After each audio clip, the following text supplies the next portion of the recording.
ಕರ್ನಾಟಕದ ಸುಪ್ರಸಿದ್ಧ ಜ್ಯೋತಿಷರು ಪಂಡಿತ್ ಶ್ರೀ ರಘುನಂದನ್ ಭಟ್. ಸ್ತ್ರೀ ಪುರುಷ ವಶೀಕರಣ, ಪ್ರೇಮ ವಿಚಾರ, ಸಾಲ ಬಾಧೆ, ವ್ಯಾಪಾರದಲ್ಲಿ ಕಷ್ಟ ನಷ್ಟ, ಜಾಗದ ತಕರಾರು, ಪ್ರೇತ ಬಾಧೆ, ದಾಂಪತ್ಯದಲ್ಲಿನ ಸಮಸ್ಯೆ ಹಾಗೂ ಎಲ್ಲಿಯೂ ಪರಿಹಾರವಾಗದ ಯಾವುದೇ ಗುಪ್ತ ಕಠಿಣ ಸಮಸ್ಯೆಗಳೇನೇ ಇದ್ದರೂ ಕೆಲವೇ ದಿನಗಳಲ್ಲಿ ಗ್ಯಾರಂಟಿ ಪರಿಹಾರಕ್ಕಾಗಿ ಇಂದೇ ಗುರೂಜಿ ಪಂಡಿತ್ ಶ್ರೀ ರಘುನಂದನ್ ಭಟ್ ಅವರನ್ನು ಸಂಪರ್ಕಿಸಿ. 9972230030 9972230030. ನನ್ನ ಹೆಸರು ವರ್ಷ. ಆ ದಿನ ಶುಕ್ರವಾರ. ಆಫೀಸಿನಿಂದ ಬಂದು ಸುಸ್ತಾಗಿ ಹಾಗೆ ಬೆಡ್ ಮೇಲೆ ಬಿದ್ದೆ. ಆಫೀಸಿನ ಕೆಲಸ ಮನಸ್ಸು ಮತ್ತು ದೇಹವನ್ನು ಸುಸ್ತಾಗಿಸಿತ್ತು. ಅದಕ್ಕಿಂತ ಹೆಚ್ಚಾಗಿ ನಾಳೆ ವೀಕೆಂಡ್ ಏನು ಮಾಡುವುದು ಅನ್ನೋದೇ ದೊಡ್ಡ ಪ್ರಶ್ನೆಯಾಗಿತ್ತು. ವೀಕ್ ಡೇಸ್ ಆಫೀಸಲ್ಲಿ ಹೇಗೂ ಕಾಲ ಕಳೆಯುತ್ತಿದ್ದೆ, ಆದರೆ ವೀಕೆಂಡ್ ಬಂದಾಗ ಯೋಚನೆ ಶುರುವಾಗುತ್ತಿತ್ತು. ಕೆಲವು ವರ್ಷಗಳ ಹಿಂದೆ ಪರಿಸ್ಥಿತಿ ಹೀಗಿರಲಿಲ್ಲ. ವೀಕೆಂಡ್ ಯಾವಾಗ ಬರುತ್ತಪ್ಪ ಅಂತ ಕಾಯುತ್ತಿದ್ದ ಕಾಲ ಒಂದಿತ್ತು. 3 ವರ್ಷಗಳ ಹಿಂದೆ ನನ್ನ ಮದುವೆಯಾಗಿತ್ತು. ನಾನು ಕೆಲಸ ಮಾಡುವ ಆಫೀಸಿನಲ್ಲಿ ನನ್ನ ಜೊತೆ ಕೆಲಸ ಮಾಡುವ ಸೌರವ್ ಎನ್ನುವವನನ್ನು ಪ್ರೀತಿಸಿದ್ದೆ. ಅವನ ಎಲ್ಲಾ ಗುಣಗಳು ನನಗೆ ಇಷ್ಟವಾಗಿ ಮನೆಯಲ್ಲಿ ಒಪ್ಪಿಸಿ ಮದುವೆಯಾಗಿದ್ದೆ. ಮದುವೆಯಾದ ಮೊದಲ ವರ್ಷಗಳು ಕನಸಿನಂತೆ ನಡೆದು ಯಾವ ತೊಂದರೆಯೂ ಇರಲಿಲ್ಲ. ಸೌರವ್ ಎಲ್ಲಾ ವಿಷಯಗಳಲ್ಲೂ ನನಗೆ ಸಪೋರ್ಟ್ ನೀಡುತ್ತಿದ್ದ. ವೀಕೆಂಡ್ಗಳಲ್ಲಿ ನಾವಿಬ್ಬರೂ ಸುತ್ತಾಡದ ಜಾಗಗಳೇ ಇಲ್ಲ. ಆಗಾಗ ದೂರದ ಟ್ರಿಪ್ಗಳು ತುಂಬಾ ಮಜಾ ನೀಡುತ್ತಿದ್ದವು. ಎಲ್ಲರಿಗೂ ಅಂತಹ ಸುಂದರ ಜೀವನ ಸಿಗುತ್ತದೆ ಅಂತ ಅಂದುಕೊಳ್ಳುತ್ತಿದ್ದೆ. ಎಲ್ಲಾ ಪಾರ್ಟಿಗಳಿಗೂ ನಾವು ಜೊತೆಯಾಗಿ ಹೋಗುತ್ತಿದ್ದೆವು. ಆದರೆ ಅದೊಂದು ಕರಾಳ ದಿನ ಬಂದೇ ಬಿಟ್ಟಿತ್ತು. ಸೌರವ್ ಒಂದು ದಿನ ಒಂದು ಪಾರ್ಟಿಗೆ ನನ್ನನ್ನು ಬಿಟ್ಟು ಒಬ್ಬನೇ ಹೋಗಿದ್ದ. ಆ ಪಾರ್ಟಿಯಲ್ಲಿ ಏನು ನಡೆಯಿತು ನನಗೇನು ಗೊತ್ತಿಲ್ಲ.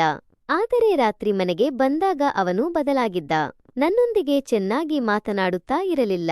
ಏನೂ ಸುಸ್ತಾಗಿರಬಹುದು ಅಂತ ನಾನು ಕೂಡ ಸುಮ್ಮನಾದೆ. ಆ ವಾರ ಇಬ್ಬರೂ ಕೆಲಸದಲ್ಲಿ ಬ್ಯುಸಿ ಇದ್ದೆವು. ಸೌರವ್ ನನ್ನ ಜೊತೆ ಮಾತು ಬಿಟ್ಟಿರಲಿಲ್ಲ, ಆದರೆ ಮೊದಲಿನಂತೆ ಜಾಸ್ತಿ ಮಾತನಾಡುತ್ತಾ ಇರಲಿಲ್ಲ. ಇದು ಹೀಗೆ ಮುಂದುವರೆದು ಇನ್ನೊಂದು ವೀಕೆಂಡ್ ಬಂತು. ಸರಿ, ಈ ವೀಕೆಂಡ್ ಆದರೂ ನಾವು ಬೇರೆ ಎಲ್ಲಾದರೂ ಜೊತೆಗೆ ಹೋಗಿ ಚೆನ್ನಾಗಿ ಟೈಮ್ ಸ್ಪೆಂಡ್ ಮಾಡಬೇಕು ಅಂತ ಅಂದುಕೊಂಡೆ. ಆದರೆ ನನಗಿಂತ ಮುಂಚೆ ಸೌರವ್ ಬೇರೊಂದು ಪಾರ್ಟಿ ಪ್ಲಾನ್ ಮಾಡಿದ್ದ. ಅದಕ್ಕೆ ಅವನು ಒಬ್ಬನೇ ಹೋಗುತ್ತಿದ್ದ. ನಾನು ಕೂಡ ಬರುತ್ತೇನೆ ಅಂದರೂ ನನ್ನನ್ನು ಕರೆದುಕೊಂಡು ಹೋಗಲೇ ಇಲ್ಲ. ಅಲ್ಲಿಂದ ಆರಂಭವಾಯಿತು ನಮ್ಮ ನಡುವಿನ ಜಗಳ. ಅವನು ಮನೆಗೆ ಬಂದಾಗ ನಾನು ಸೌರವ್ ನಿನ್ನ ಜೊತೆ ಮಾತನಾಡಬೇಕು ಅಂದೆ. ಆದರೆ ಅವನು ಅದಕ್ಕೆ ಸಿದ್ಧನಿರಲಿಲ್ಲ. ಮಾತಿಗೆ ಮಾತು ಬೆಳೆದು ಆ ಜಗಳ 2 ದಿನಗಳ ಕಾಲ ಹಾಗೇ ಇತ್ತು. ಸ್ವಲ್ಪ ಎಲ್ಲ ಸುಧಾರಿಸಿತು ಅಂತ ಅಂದುಕೊಂಡಾಗ ಮತ್ತೆ ಅವನು ಮೌನವಾಗಿ ಬಿಡುತ್ತಿದ್ದ. ಕೊನೆಗೆ ಅವನು ಡೈವೋರ್ಸ್ ಕೇಳಿ ನನ್ನಿಂದ ದೂರ ಹೋದ. ಮೊದಲು ನನಗೆ ಅದರ ಕಾರಣ ತಿಳಿಯಲೇ ಇಲ್ಲ. ಹಾಗಾಗಿ ತುಂಬಾ ಸಮಯ ನಾನು ಒದ್ದಾಡಿದೆ. ಕೊನೆಗೆ ತಿಳಿಯಿತು ಅವನಿಗೆ ಇನ್ನೊಂದು ಹುಡುಗಿ ಜೊತೆ ಸಂಪರ್ಕವಿತ್ತು ಅಂತ. ಅವಳಿಗಾಗಿ ನನ್ನನ್ನು ಬಿಟ್ಟು ಹೋಗಿದ್ದ. ಈಗ ಎಲ್ಲೋ ಮುಂಬೈಯಲ್ಲಿ ಜೊತೆಯಾಗಿದ್ದಾರೆ ಅಂತ ಸುದ್ದಿ ಬಂತು. ಅವನ ಮೇಲಿನ ಕೋಪ ನನ್ನನ್ನು ಒಂಟಿಯಾಗಿ ಬದುಕುವುದನ್ನು ಕಲಿಸಿತು. ಮತ್ತೆ ನನ್ನ ಜೀವನದಲ್ಲಿ ಯಾರೂ ಬರಬಾರದು, ನಾನು ಹೀಗೆ ಇದ್ದು ಬಿಡುತ್ತೇನೆ ಅಂತ ನಿರ್ಧಾರ ಮಾಡಿದ್ದೆ. ಹೇಗೋ ನಾನು ಕೆಲಸಕ್ಕೆ ಹೋಗುತ್ತಿದ್ದೆ. ಅದು ಅಷ್ಟು ಕಷ್ಟವಾಗುತ್ತಿರಲಿಲ್ಲ. ನನಗೆ ಮದುವೆಯಾಗಿರುವ ವಿಷಯವನ್ನು ನಾನು ಆಲ್ಮೋಸ್ಟ್ ಮರೆತು ಬಿಟ್ಟಿದ್ದೆ. ಆಫೀಸಿನಲ್ಲಿ ಹೊಸ ಫ್ರೆಂಡ್ಸ್ ಇದ್ದರೂ ಕೂಡ ಯಾರ ಜೊತೆನೂ ಜಾಸ್ತಿ ಕ್ಲೋಸ್ ಆಗಿ ಇರುತ್ತಾ ಇರಲಿಲ್ಲ. ಇವೆಲ್ಲ ನೆನಪುಗಳು ಮತ್ತೆ ಮನಸ್ಸಿನಲ್ಲಿ ಮರುಕಳಿಸುತ್ತಿದ್ದವು. ಮತ್ತೆ ಆ ನೆನಪಿಗೆ ಹೋಗಬಾರದು, ನನ್ನ ಮೈಂಡ್ ಅನ್ನು ಸ್ವಲ್ಪ ಚೇಂಜ್ ಮಾಡಿಕೊಳ್ಳಬೇಕು ಅಂತ ಫೇಸ್ಬುಕ್ ಓಪನ್ ಮಾಡಿದೆ. ನಾನು ಪೋಸ್ಟ್ ಮಾಡಿರುವ ಹಳೆಯ ಫೋಟೋಗಳನ್ನೆಲ್ಲ ನೋಡುತ್ತಿದ್ದೆ. ಎಲ್ಲ ಫೋಟೋಗಳಿಗೂ ತುಂಬಾ ಲೈಕ್ಸ್ ಬರುತ್ತಾ ಇತ್ತು. ಅದೆಷ್ಟೋ ಕಮೆಂಟ್ಸ್ಗಳನ್ನು ನಾನು ನೋಡೇ ಇರಲಿಲ್ಲ. ಹೆಚ್ಚಿನ ಕಮೆಂಟ್ಸ್ಗಳಲ್ಲಿ ಹುಡುಗರು ಬ್ಯೂಟಿಫುಲ್ ಅಂತ ಬರೆದು ನನ್ನ ಫೋನ್ ನಂಬರ್ ಕೇಳಿದ್ದರು. ನಾನು ಅಷ್ಟು ಚೆನ್ನಾಗಿದ್ದೇನೆ ಅಂತ ಯೋಚಿಸಿದಾಗ ಒಮ್ಮೆ ಮನಸ್ಸಿಗೆ ಸಂತೋಷವಾಯಿತು. ಹಾಗೆ ಇನ್ನಷ್ಟು ಹೊತ್ತು ಎಲ್ಲ ಫೋಟೋಗಳನ್ನು ಎಲ್ಲ ಕಮೆಂಟ್ಸ್ಗಳನ್ನು ಓದುತ್ತಾ ಕೂತೆ.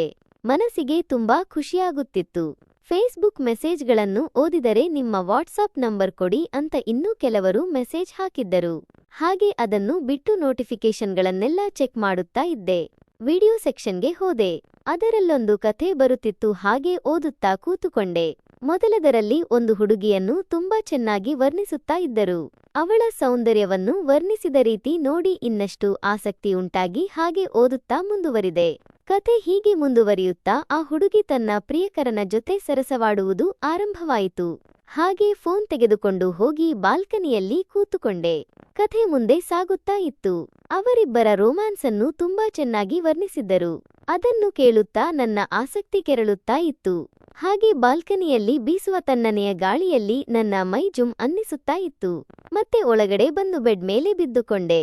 ಹಾಗೆ ಕಥೆ ಓದುತ್ತಾ ನನ್ನಲ್ಲಿ ಹೊಸ ಆಸೆಗಳು ಮೂಡತೊಡಗಿದವು. ಕಥೆಯನ್ನು ಪೂರ್ತಿಯಾಗಿ ಓದಿ ಫೋನನ್ನು ಬದಿಗೆ ಇಟ್ಟೆ. ಆಗಲೇ ರಾತ್ರಿ 10 ಗಂಟೆ ಆಗಿತ್ತು. ಆಫೀಸಿನಲ್ಲಿ ಊಟ ಮುಗಿಸಿ ಬಂದಿದ್ದು ಒಳ್ಳೆಯದೇ ಆಯಿತು ಅಂದುಕೊಂಡೆ. ಹಾಗೆ ಬಾತ್ರೂಮ್ಗೆ ಹೋದೆ. ಇನ್ನೊಮ್ಮೆ ನಾನು ಸ್ನಾನ ಮುಗಿಸಿ ಫ್ರೆಶ್ ಆಗಿ ಬಂದೆ. ಹಾಗೆ ಮಲಗಿರುವಾಗ ನಿದ್ದೆ ಅಷ್ಟು ಸುಲಭವಾಗಿ ಬರುತ್ತಾ ಇರಲಿಲ್ಲ. ಮನಸ್ಸಿನಲ್ಲಿ ಹೊಸ ಆಸೆಗಳು ಆಗಾಗ ಸುಳಿಯುತ್ತಿದ್ದವು. ನನ್ನ ಫ್ರೆಂಡ್ಸ್ಗಳ ಕುರಿತೆಲ್ಲ ಯೋಚನೆ ಮಾಡಿದೆ. ಆಗ ನೆನಪಿಗೆ ಬಂದವರಲ್ಲಿ ಒಬ್ಬ ನಮ್ಮ ಟೀಮ್ನಲ್ಲಿರುವ ರಾಹುಲ್. ಅವನ ಜೊತೆ ಆಫೀಸಿನಲ್ಲಿರುವಾಗ ಆಗಾಗ ಟೀ ಕುಡಿಯೋಕೆ ಹೋಗುತ್ತಿದ್ದೆ. ಅವನ ಜೊತೆ ಕ್ಯಾಂಪಸ್ನಲ್ಲಿ ಸುತ್ತಾಡುತ್ತಿದ್ದೆ. ಆದರೆ ಯಾವತ್ತೂ ಅವನ ಬಗ್ಗೆ ಬೇರೆ ಯಾವುದೇ ಯೋಚನೆ ಬಂದಿರಲಿಲ್ಲ. ಈಗ ಅವನ ಕುರಿತಾಗಿ ಯೋಚಿಸುವಾಗ ಎಲ್ಲ ನೆನಪಿಗೆ ಬಂತು. ರೆಗ್ಯುಲರ್ ಆಗಿ ಜಿಮ್ಗೆ ಹೋಗುತ್ತಿರುವ ರಾಹುಲ್ ಚೆನ್ನಾಗಿ ಫಿಟ್ ಆಗಿ ಇದ್ದಾನೆ ಅನ್ನೋದು ನೆನಪಾಯಿತು. ಅವನು ಒಂದು ಅಪಾರ್ಟ್ಮೆಂಟ್ನಲ್ಲಿ ಉಳಿದುಕೊಂಡಿದ್ದಾನೆ. 1-2 ಬಾರಿ ನನ್ನನ್ನು ಅವನ ಮನೆಗೆ ಇನ್ವೈಟ್ ಕೂಡ ಮಾಡಿದ್ದ. ವೀಕೆಂಡ್ನಲ್ಲಿ ಬೋರ್ ಆದರೆ ನನ್ನ ಮನೆಗೆ ಬನ್ನಿ ಅಂದಿದ್ದ. ಆದರೆ ನಾನು ಅಲ್ಲಿಗೆ ಹೋಗುವುದು ಸರಿಯಾಗಲ್ಲ ಅಂತ ಬೇಡ ಅಂತ ಹೇಳಿದ್ದೆ. ಈಗ ಯಾಕೋ ಮತ್ತೆ ಮತ್ತೆ ಅವನು ನೆನಪಾಗುತ್ತಿದ್ದಾನೆ ಅಂತ ನನಗೆ ಗೊತ್ತಾಗಲಿಲ್ಲ. ಹಾಗೆ ಯೋಚಿಸುತ್ತಾ ನಿದ್ದೆ ಹೋದೆ. ಮರುದಿನ ಬೆಳಗ್ಗೆ ಎದ್ದೇಳುವಾಗ ಮತ್ತೆ ರಾಹುಲ್ ಬಗೆಗಿನ ಯೋಚನೆಗಳು ನನ್ನ ಸುತ್ತ ಸುಳಿಯುತ್ತಿದ್ದವು. ಹಾಗಿದ್ದರೆ ನನಗೆ ಖುಷಿ ಕೊಡುವವನು ರಾಹುಲ್ ಮಾತ್ರ ಅನ್ನೋದು ಖಾತ್ರಿಯಾಯಿತು. ಸಾಮಾನ್ಯವಾಗಿ ಎಲ್ಲರೂ ಎಷ್ಟು ಬೇಗ ವೀಕೆಂಡ್ ಕಳೆದು ಹೋಯಿತು ಅಂತ ಅಂದುಕೊಂಡರೆ ನಾನು ಮಾತ್ರ ಯಾವಾಗ ಈ ವೀಕೆಂಡ್ ಮುಗಿಯುತ್ತೋ ಅಂತ ಕಾಯುವ ಹಾಗಾಗಿತ್ತು. ಅಂತೂ ಸೋಮವಾರ ಬಂದೇ ಬಿಟ್ಟಿತು. ಆಫೀಸಿಗೆ ಸ್ವಲ್ಪ ಚೆನ್ನಾಗಿ ರೆಡಿಯಾಗಿ ಹೋದೆ. ನನ್ನನ್ನು ಕಂಡವರು ಇವತ್ತು ನಿಮ್ಮ ಬರ್ತ್ಡೇನಾ ಅಂತ ಕೇಳಿದರು. ರಾಹುಲ್ ಕೂಡ ಅದನ್ನೇ ನಂಬಿಕೊಂಡಿದ್ದ. ನಾನು ಅದನ್ನೇ ನನ್ನ ಉಪಯೋಗಕ್ಕೆ ಬಳಸಿಕೊಂಡೆ. ರಾಹುಲ್ ಕೇಳಿದಾಗ ಹೌದು ಅಂತ ಹೇಳಿದೆ.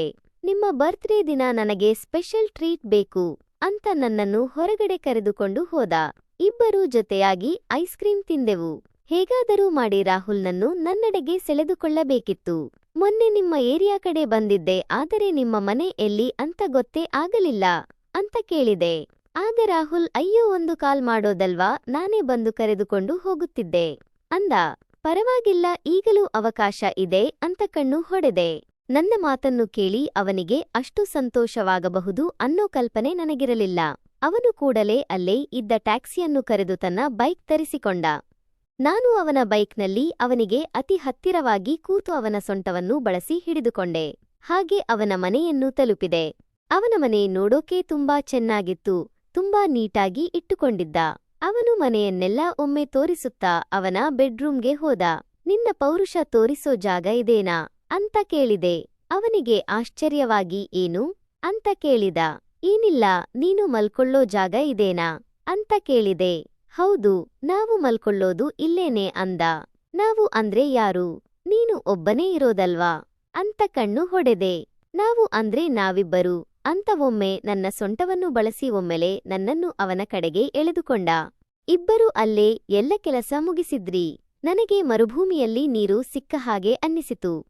ನಾನು ನಿರೀಕ್ಷೆ ಮಾಡಿದಷ್ಟು ಸಂತೋಷವನ್ನು ಅವನು ನನಗೆ ನೀಡಿದ್ದ. ಹೀಗೆ ಬಿಡುವು ಸಿಕ್ಕಾಗಲೆಲ್ಲ ನಾನು ಅವನ ಮನೆಯನ್ನು ನೋಡೋದಕ್ಕೆ ಹೋಗ್ತಾ ಇದ್ದೆ. ಬಹಳ ದಿನಗಳು ಹೀಗೆ ಕಳೆದವು. ಒಂದು ದಿನ ನಾನು ಅವನ ಮನೆಗೆ ಹೋದಾಗ ಅವನ ಮನೆ ಲಾಕ್ ಆಗಿತ್ತು. ಅವನಿಗೆ ಫೋನ್ ಮಾಡಿ ಕೇಳಿದರೆ ಯಾವುದೋ ಅರ್ಜೆಂಟ್ ಕೆಲಸದಲ್ಲಿ ಊರಿಗೆ ಬಂದುಬಿಟ್ಟಿದ್ದೀನಿ ಅಂತ ಹೇಳಿದ. ಅಯ್ಯೋ, ನಾನು ಪ್ಲಾನ್ ಮಾಡಿಕೊಂಡು ಬಂದಿದ್ದೆಲ್ಲ ವೇಸ್ಟ್ ಆಯ್ತಲ್ಲ ಅಂತ ಅಂದುಕೊಂಡೆ. ಹಾಗೆ ಅಲ್ಲಿಂದ ಹೊರಟು ಮೆಟ್ಟಿಲುಗಳನ್ನು ಇಳಿದು ಕೆಳಗೆ ಬರುತ್ತಾ ಇದ್ದೆ. ಅಷ್ಟರಲ್ಲಿ ನನ್ನ ಫ್ರೆಂಡ್ ಒಬ್ಬಳು ಕಾಲ್ ಮಾಡಿದಳು. ನಾನು ಅಲ್ಲೇ ಮೆಟ್ಟಿಲಿನ ಮೇಲೆ ಕೂತು ಅವಳ ಜೊತೆ ಮಾತನಾಡುತ್ತಾ ಇದ್ದೆ. ಸ್ವಲ್ಪ ಸಮಯ ಹಾಗೆ ಕಳೆಯಿತು. ಹೊರಡೋಣ ಅಂತ ಒಮ್ಮೆ ರಾಹುಲ್ ಮನೆ ಕಡೆ ನೋಡಿದೆ.